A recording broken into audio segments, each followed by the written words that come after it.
I've installed thousands of perennials over my career, and I'm going to be straight with you. Most of them are a complete waste of money. They look incredible at the garden center, survive one season, maybe two, and then they're completely gone. But there's a core group of perennials that I keep coming back to, year after year, job after job, because they actually perform. Today, I'm giving you that exact list. 10 perennials I will always use, no exceptions. Now, before we dive in, let me be clear about what I mean by perennial.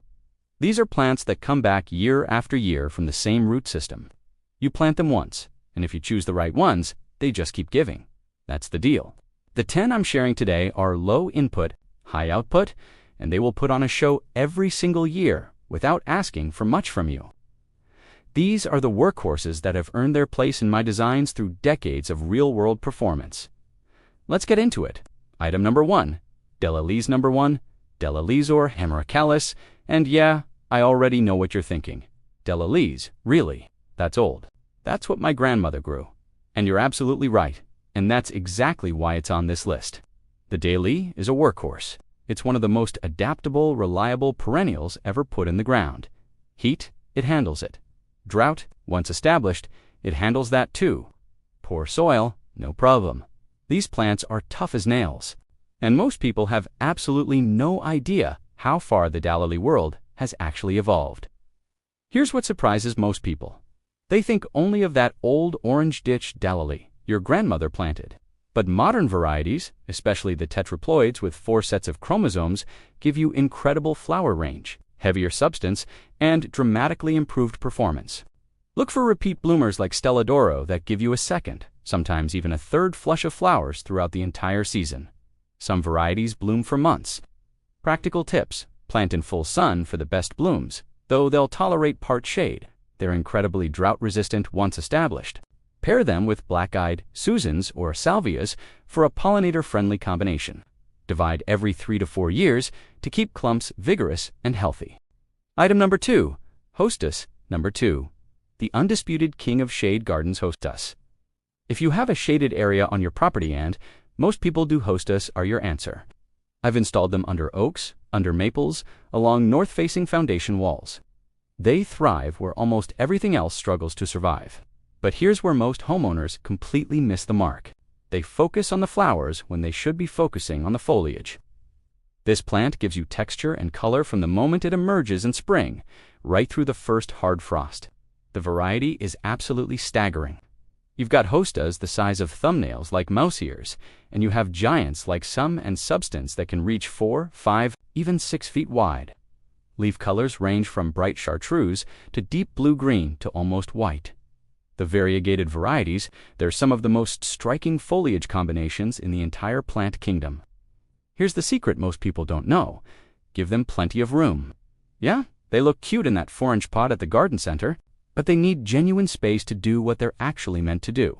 Practical tips: plant in full to partial shade. They can handle deep shade, but won't develop the best color there.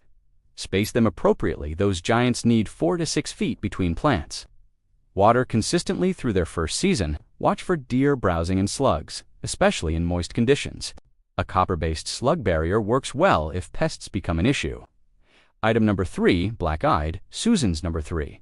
As tough as they come, black-eyed Susans, specifically the cultivar Goldsturm. Goldsturm has been an industry standard for decades, and for very good reason. Black-eyed Susans are a native plant, which means they've evolved specifically to thrive in our conditions.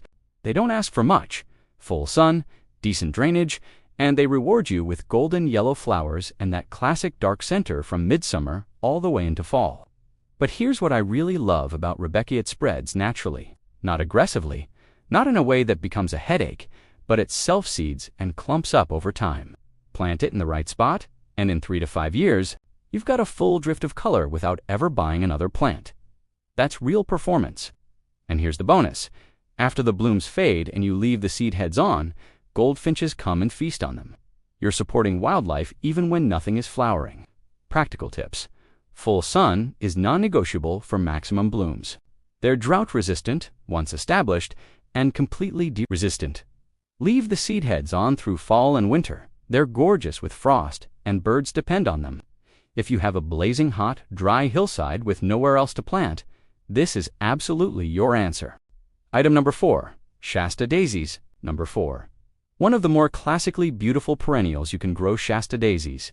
There's something about a white daisy with a yellow center that's just timeless, clean, elegant, works in formal gardens, works in cottage gardens, works as a cut flower. The Shasta daisy does it all. What I love most is their versatility in design. Their connector plants, whatever you put next to them, they make it look better. Plant them with blues like salvia or veronica, and they harmonize. Pair them with warm colors like coreopsis or heliopsis, and they still look perfect. They work everywhere. The honest truth, Shasta daisies can be short-lived, sometimes behaving more like a biennial than a true perennial.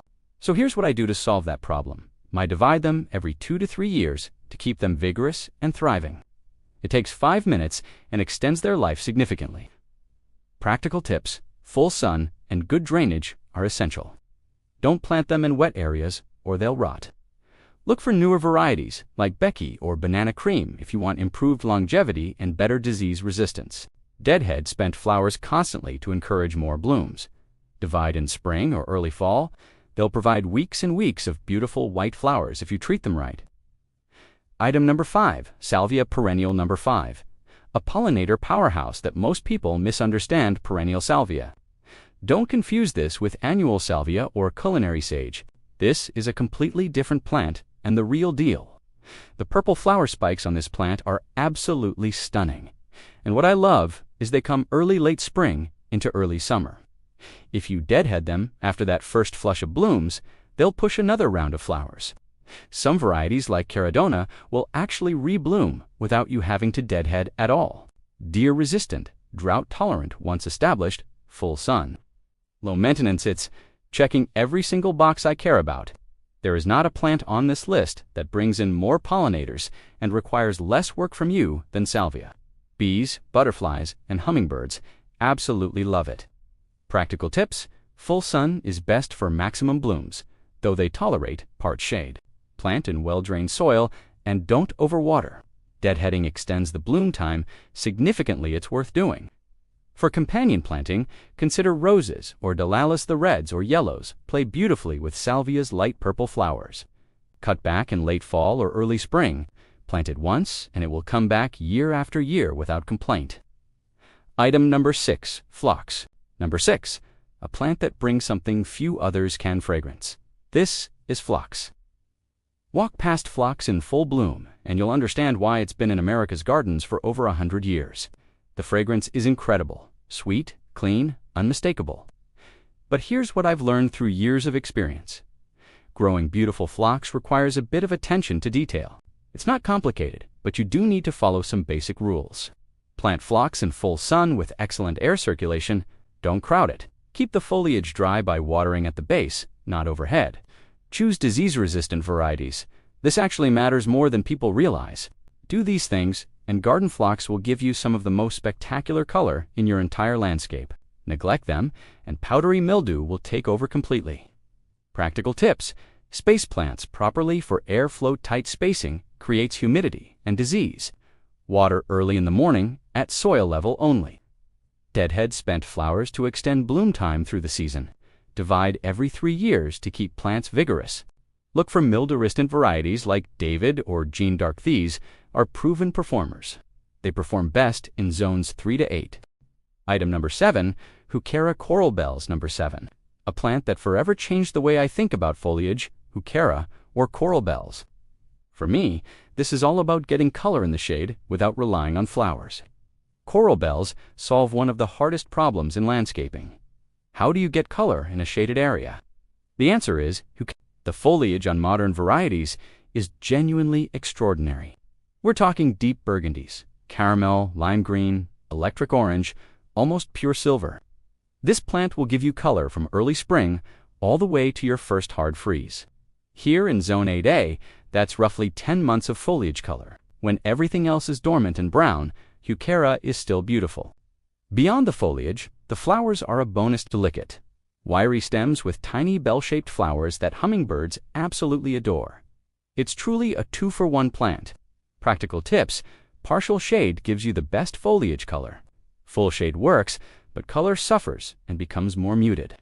Well-drained soil is absolutely critical. They do not like wet feet or sitting water. In colder climates, mulch them in winter because the crowns can actually heave out of the ground during freeze-thaw cycles.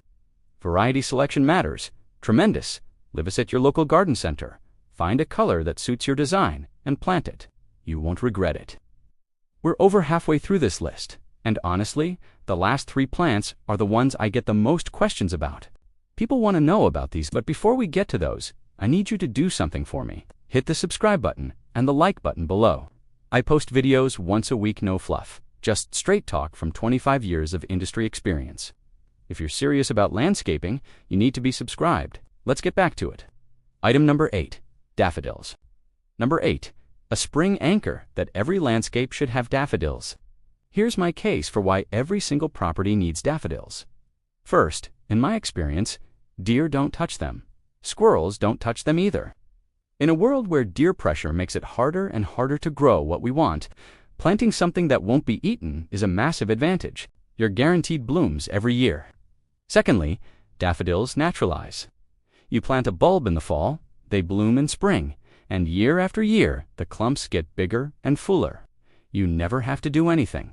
That's the definition of true low maintenance. The variety within the Narcissus genus is absolutely staggering. You've got classic large cup trumpets, small cup varieties, doubles that look like something straight out of a Dutch painting, miniatures perfect for borders. Bloom times range from very early spring all the way into May. If you choose your varieties thoughtfully, you can have daffodil blooms for 6 to 8 weeks straight.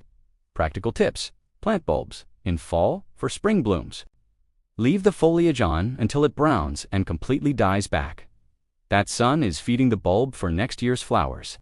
Plant other perennials that green up later, like salvia or lilies, right around your daffodils to hide the browning foliage as it fades. Full sun 2-part shade works well. They're completely deer-proof and require 0 maintenance. Item number 9, autumn sedum, joy. Number 9, a plant that fills a gap few others can. Sedum, autumn joy. When most other plants in your garden are doing absolutely nothing, autumn joy is putting on a spectacular show. Think about what your garden actually looks like in late August, September, October. Things are winding down, starting to look tired and brown. And then there's autumn joy coming into its absolute peak. Those flat-topped flower heads shift from soft pink to deep rose to rusty copper as temperatures drop through fall. It gives you 4 distinct, beautiful looks throughout the growing season. In spring, succulent blue-green rosettes emerge structural and genuinely interesting by midsummer. Tight flower buds form that look almost like little broccoli heads. Pink opens up in late summer and becomes increasingly vibrant. Finally, by fall, those rusty bronze seed heads persist well into winter, especially beautiful with frost or a light dusting of snow. This plant is bulletproof, drought-resistant, a true succulent that stores water, and in winter it provides critical habitat for beneficial insects. Practical tips: full sun and well-drained soil are essential. Don't overwater. It's a succulent and prefers dry conditions. Leave the seed heads on through winter for structure and wildlife habitat. Cut back in late winter before new growth emerges. Space plants 18 to 24 inches apart, completely deer-proof, and requires literally 0 maintenance once established. Item number 10, Lenten Rose, hellebore. Number 10. The one I told you would surprise you, the Lenten Rose, or hellebruce. I want you to pay close attention here, because this is one of the most underused, underappreciated perennials in American landscaping. People simply don't talk about it enough, and I genuinely believe that's a mistake. Here's why it's extraordinary. It blooms in late winter to early spring. We're talking February into March in many parts of the country, when your entire landscape is dormant, when the ground is barely thawed, when you're desperate for anything to be alive and blooming. The Lenten Rose is blooming quietly, beautifully in your shade garden right through the cold. The flowers are nodding, facing downward, which puts some people off at first. But here's what I tell them.